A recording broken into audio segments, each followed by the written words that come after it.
不想永远失去你的小猫咪，这些名字一定别给猫起。公众人物的名字，你想想，万一猫咪丢了，你在大街上喊迪丽热巴、马嘉祺，如果碰到哪个不理智的粉丝，那可是要遭殃的。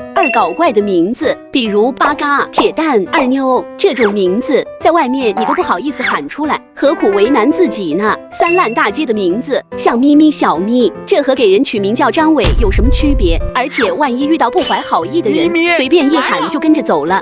太长太绕口的名字，像伊丽莎白、翠花、钮祜禄、丧彪，这名字又长又拗口，小猫咪的脑袋瓜根本记不住，可别为难它了。你的猫叫什么名字呢？